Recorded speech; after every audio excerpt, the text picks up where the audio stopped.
Mes chers amis, bonjour. Nous sommes aujourd'hui en plein centre-ville de Liège, nous sommes place Saint-Lambert, où se déroule aujourd'hui une manifestation d'un genre un petit peu particulier, mais qui rentre évidemment dans le bien-être animal, sinon nous ne serions pas là.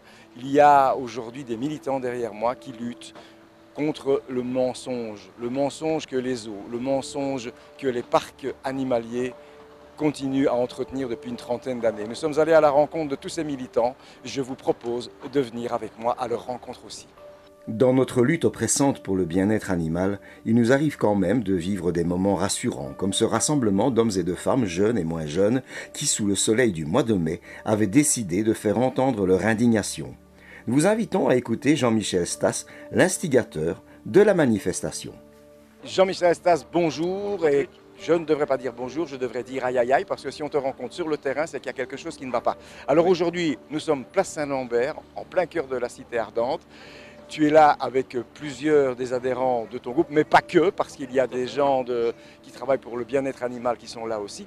Et on fête un drôle d'anniversaire, celui d'un trentenaire, un trentenaire de mensonges. Mais on voudrait bien savoir un petit peu ce dont on veut parler quand on dit les zoos mentent depuis 30 ans. Il faut savoir que des années 80, sous la pression justement d'activistes comme nous, on a fait changer un petit peu tout ce qui est enclos avant pour trouver normal d'avoir un lion dans 2 mètres carrés, dans la cage comme ici derrière. Maintenant, sous notre pression, les zoos évoluent. Donc, en des années 80, qu'est-ce qu'ils ont dit? Ils se sont fait passer pour les arches de Noé. Donc, chez nous, les animaux sont protégés. On est là, on fait des programmes de préservation, de réintroduction. C'est totalement faux. Il faut savoir, je vais prendre toujours ce cas des 30 ans. Sur les 30 dernières années, je suis certain qu'il n'y a même pas 100 individus qui ont été remis sur le terrain. Viable, je parlais donc au niveau de la préservation, mais à contrario, sur cette période de 30 ans, il y a 120 000 animaux qui ont été abattus dans les zoos d'Europe. Donc chaque année, il y a 4 000 animaux qui vont être abattus parce qu'ils ne répondent pas à un ADN qui est prérequis par l'ISA, et ces animaux sont simplement abattus. Ou puis il y en a trop qui sont sédentaires, ils ne chipotent pas, ils les abattent. C'est quoi l'ISA? L'ISA, justement, c'est l'organisme qui s'occupe des zoos et des aquariums. Donc c'est l'Association européenne des zoos aquariums. Donc eux, leur travail, c'est justement de faire naître des animaux avec un genre de Stuttgart. Donc dans le fond, ils jouent un petit peu les apprentis sorciers, tel individu avec tel individu qu'on prend dans tel zoo, qu'on met dans tel zoo, mais ça ne fonctionne pas. Et puis je veux dire, même au niveau de la nature, ce n'est pas sain. La nature, justement, il y a la loi de la nature, c'est les animaux les plus forts qui subsistent. Dans les zoos, ils ne font justement que de l'apprenti sorcier, donc c'est des animaux qui sont malades, des animaux qui ont des problèmes, des animaux à qui on doit donner du Prozac. Donc voilà, c'est tout un package qui nous vend depuis 30 ans, mais qui est totalement faux. Qu'est-ce qu'on pourrait apporter comme solution? Y en a-t-il une d'abord? Oui, il y a des solutions, elles sont là. Et justement, le fait de dire qu'on est là pour préserver, ça va à l'encontre des animaux qui sont les animaux sauvages sur le terrain. Nous, chez Wolf Eyes, parce qu'on nous dit souvent, justement, qu'est-ce que vous apportez comme solution? Nous, on travaille avec 2 ONG en Afrique, une qui est au Kenya et une qui est au Bénin, une pour les singes et une pour les éléphants. Et on fait justement, on travaille avec eux pour des programmes de parrainage. Donc les gens versent 50 € par an. Dans ces 50 €, eux reprennent les orphelins. Donc je prends le cas des éléphants.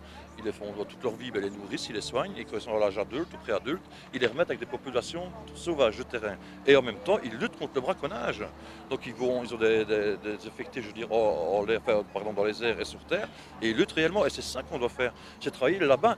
Ça n'a ni qu'une unité de sauver un éléphant à 6000 km de chez lui. C'est là-bas qu'on doit le faire.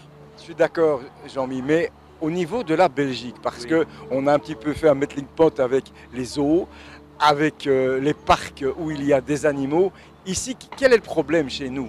Le problème est comme dans tous les zoos d'Europe ou tous les zoos du monde, du moment qu'on met je prends le cas de Paris d'Aïzan, parce que c'est souvent le zoo qui est le plus cité, du moment qu'on met 2 tigres dans 10 000 mètres carrés, dans 1000 mètres carrés, excusez-moi, dans 1000 mètres carrés, là il y a un gros souci, c'est 100 000 fois plus petit que son habitat naturel. 100 000 fois plus petit. Donc là on ne peut pas parler de bien-être, c'est comme si vous allez vivre sur une caisse à chaussures chez vous, sur votre territoire. Donc ici je prends même le cas de Bouillon, j'ai fait une enquête à Bouillon récemment, il y a 2 tigres qui sont dans 12 mètres carrés, c'est 3 fois la cage qui est derrière moi. Donc le soigneur va venir le matin donner un coup de tuile d'arrosage chez lui, et puis ils seront remis le soir, ils seront nourris là, ils vont passer plus de 12 heures dans une cage exiguë, dans un goulag comme je dis, dans une odeur d'urine, d'excréments, et il va devoir manger là-dedans, il reste plus de 12 heures. Donc là on n'est peut-être pas encore dans le bien-être animal non plus. C'est quand même terrible, moi je dis toujours aux personnes qui doutent, mettez-vous dans une cage de 6 heures du soir jusqu'à 6 heures ou même jusqu'à 9 heures du matin et vivez dans ces conditions-là. Et puis moi je vous poserai la question. Jean-Mi, on sait que vous travaillez comme soigneur. Faut-il fermer les parcs, faut-il fermer les zoos? Je crois que les zoos doivent faire ce qui est prérequis d'ailleurs. Un zoo normalement doit être là pour la préservation des espèces. Nous sommes tout à fait d'accord. Il faut savoir qu'en Belgique, il y a énormément de batraciens qui sont sur la liste rouge de l'UICN, qui sont en voie de disparition. Il y a énormément d'animaux chez nous qui sont en train de disparaître. Vous ne les verrez jamais dans les zoos. Donc voilà, maintenant que les zoos soient là et qu'ils veulent jouer dans leur discours de trentenaire, ok, mais jouez le jeu à fond, sauver carrément les espèces. Il y a moins de 15% dans les zoos d'espèces qui sont en voie de disparition. Les 85 autres %, ça va être quoi? Des éléphants, ça va être des tigres ou même d'autres animaux qui attirent les personnes. Mais il y en a moins de 15% qui sont réellement sur des programmes. Et même quand ils le sont, je vais prendre justement le cas de la panthère des neiges Morgie. Quand une bête fait partie d'un programme de réintroduction, il y en a moins de 3000 espèces, 3000 individus dans le monde qui arrivent au monde sauvage, qui est multirécidiviste au niveau de ces enclos, parce qu'il y a déjà eu des gros soucis. Là, je me pose réellement des questions. Il faudrait que le politique, le législatif se pose des questions et intervienne, si j'ai bien compris. Ça commence à bouger. Donc nous, le 20 avril, on a eu une réunion avec le cabinet du ministre Carlo De Antonio. J'ai été agréablement surpris par l'accueil. Je pensais que ça allait plutôt être on va calmer un peu la bête, avec ses enquêtes et tout ça. Non, on a vraiment une oreille attentive. On a échangé nos cartes, comme on dit, donc on va vraiment travailler avec eux dans le futur. Donc là, oui, je vais dire maintenant, ça commence maintenant. Ça fait 7 ans que nous on se bat, ça fait 1 an ou 2 qu'on commence tout doucement à éveiller un petit peu les consciences. Mais nous, on ne peut pas se cantonner à ce que le ministre veut faire. Il y a une avancée, c'est bien, mais je prends le cas, il veut faire dans chaque zoo, il veut faire une microcellule éthique, je vais dire en gros, nous on est totalement contre. Ça va pas rester en vase clos, nous on veut faire partie d'un truc qui sera au niveau régional et on veut faire partie de cet organe-là. Donc voilà, donc on a fait des propositions, lui il réfléchit, lui il est tenu aussi, je veux dire, par les eaux, il y a nous. Donc maintenant c'est vrai que ça va être des élections, donc il y a plusieurs choses qui se mettent l'une dans l'autre. Donc maintenant on attend réellement, nous, du concret, et peut-être pas tout ce qu'il a proposé. On veut aller un peu plus, je veux dire, vraiment dans le bien-être animal, et là il y a des gros soucis dans les eaux. Vous heurtez, à mon avis aussi, évidemment, à un gros problème, c'est celui de l'économie, évidemment, parce que tous les zoos, tous les parcs sont des sources de revenus pour les communes qui les hébergent, bien entendu. Il y a aussi, oui, bien sûr, mais il y a aussi un problème social avec tous les gens qui travaillent là-dedans. Alors, comment on va pouvoir jongler avec tout ça? Ce que je dis, il y a moyen que le zoo, justement, change. Maintenant, je veux dire, le personnel qu'ils ont, admettons, je prends un exemple, si un jour on avait des loutres chez nous, qu'elles reviennent d'une façon naturelle, et qu'ils veulent en avoir dans les eaux, qu'ils fassent réellement un programme de préservation, qu'ils en remettent chez nous. Et là, les gens, je veux dire, que vous soignez un lion ou une loutre, ça revient exactement au même, on a besoin de personnel, mais là, ils ne le feront pas, parce que la loutre ne va pas attirer des gens chez eux. On préfère avoir des lions, et c'est ça le problème, c'est qu'on coince un petit peu. Il y a ce désir, justement, de oui, que le zoo évolue, comme on le fait depuis, mais c'est encore trop, c'est pas assez perceptible. Il faut qu'ils aillent vraiment dans ce sens-là. Et nous, notre gros discours, c'est pour ça qu'on est là aujourd'hui, c'est justement stop au spectacle d'animaux sauvages dans les zoos. On l'a arrêté dans les cirques, donc le monsieur De Antonio l'a fait cesser, c'est génial, c'est une avancée extraordinaire, mais les mêmes spectacles existent dans les zoos, avec des otaries, des rapaces, même des loups. Donc il faut dire stop. Pourquoi d'un côté non, pourquoi d'un côté oui? Il y a l'espèce, dont vous dites, ça rapporte quand même pas mal, donc le combat n'est pas le même quelque part de fond. Zoo, c'est itinérant, les zoos sont des structures qui sont bien implantées chez nous. Mais voilà, nous on veut déjà cesser ce spectacle d'animaux sauvages où il y a énormément de maltraitance animale. Alors, on aborde encore un autre problème. Si on ferme les parcs, si on ferme les zoos, si on travaille différemment, que vont devenir les animaux qui se trouvaient là-bas? Justement, déjà, il faut arrêter les fausses idées de dire de réintroduire. C'est impossible de remettre des animaux, des zoos sur le terrain. Pourquoi? Parce qu'ils n'ont pas eu la culture de la mer, donc la mer n'a pas expliqué aux petits comment chasser. Ce serait une hérésie. Hormis quelques herbivores où c'est jouable. À ce moment-là, même les chevaux de Przewalski, on peut le remettre dans la nature. Certains ils vont manger de l'herbe comme dans une prairie, dans un zoo. Donc à ce niveau-là, c'est justement stériliser maintenant tous les animaux qui s'y trouvent pour arriver de ne plus avoir de naissances, parce que les naissances, les 3 quarts vont se faire euthanasier de toute façon. Donc on arrête déjà ça, et petit à petit, ils se replacés dans des réserves ou semi-réserves dans leur pays d'origine, c'est jouable. Mais il faut que les zoos veulent le faire, mais ne le feront pas. Et là, on pourra arrêter petit à petit, justement, tous ces zoos et les faire transformer à ce moment-là sur des espèces de chez nous, des espèces endémiques. Et là, qu'on travaille réellement, parce qu'il y a de moyens, je veux dire, même il y a beaucoup de chauves-souris qui sont en train de disparaître, il y a moyen de faire ça dans les zoos, quoi.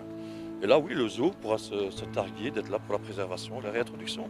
Jusqu'à maintenant, ce n'est pas le cas. Quelle que soit la génération à laquelle appartiennent les participants, leur motivation est la même. Écoutez plutôt leurs témoignages. Bonjour Inès, alors tu es place Saint-Lambert aujourd'hui avec tous les militants là pour la fin des mensonges dans les zoos et dans les parcs animaliers. Est-ce que tu en as fréquenté toi avant de devenir une militante? Oui, quand j'étais enfant, j'ai été dans pas mal de zoos, je pense comme beaucoup d'enfants, et je ne me rendais pas encore compte des conditions où ils étaient, et j'avais pas encore cette compassion avec les animaux, et après j'ai arrêté à partir de certain âge. Donc maintenant tu es une convaincue. Oui, militante, j'ai arrêté, je refuse quand on me propose. Voilà. Et à ton avis, qu'est-ce qu'on pourrait faire pour... parce que les animaux dans les zoos, lorsque moi j'étais enfant, on disait que c'était pédagogique, parce qu'on pouvait voir de près des animaux. Qu'est-ce qu'on pourrait faire maintenant pour aller à la rencontre d'animaux comme ceux-là? Si on a vraiment envie d'aller voir leurs conditions de vie, moi je pense qu'il suffit d'aller dans leurs habitats naturels et d'aller les observer, aller dans des réserves naturelles. Bon, il faut faire le voyage, mais une vie dans une cage, c'est pas une vie. Donc je ne trouve pas ça pédagogique d'aller voir des animaux qui sont enfermés dans des zoos. Bonjour Aline. Alors vous êtes aussi place Saint-Lambert ici avec Wolf Eyes. Dites-moi, qu'est-ce qui vous a motivé à participer à cette manifestation aujourd'hui? Ben, apparemment, il n'y a pas beaucoup de médias qui osent en parler, mais les animaux enfermés sont des animaux détenus contre leur volonté. À partir du moment où ils seront rentables, ils seront utilisés dans tous les domaines possibles et inimaginables, que ce soit la fourrure, les zoos, les parcs. Alors on essaye de dire aux gens que c'est pour éduquer leurs enfants, mais non, il y a d'autres éducations qui sont comme ça. Ce sont des animaux qui sont pris dès leur plus jeune âge, mis entre des vitres ou des barreaux et qui ne sont jamais relâchés, qui sont tués bien souvent pour des raisons obscures qu'on nous cache, ou même enfermés à vie. De toute façon, leur milieu naturel, c'est leur milieu naturel. On n'a pas à les mettre derrière des barreaux, ils n'ont rien fait de mal. Pacifique mais déterminé. Ah, depuis toujours, oui. Depuis toujours. Et mes enfants sont élevés comme ça. Je leur apprends qu'il y a mieux que derrière des barreaux. Ils n'ont rien fait de mal. Ils n'ont rien fait de mal. Mais nous, on a le pouvoir et on a l'argent, donc on décide autrement pour eux. Bien, mais il y a quand même de temps en temps un média qui s'intéresse à vous. Hein. Oui, de temps en temps. De temps en temps. En effet, oui. Mais trop peu, j'ai envie de dire. Trop peu. On est bien d'accord. Merci à vous. Je vous en prie. Voilà, vous en savez maintenant un petit peu plus sur ce qui se passe réellement derrière les rideaux en coulisses, si vous voulez, dans les zoos, dans les parcs animaliers. Si vous voulez en savoir plus et si vous voulez suivre les actions que mène Wolf Eyes, tout simplement, vous allez sur www.wolfeyes.be. Vous allez pouvoir aussi, comme ça, les soutenir. Je vous remercie. À très bientôt.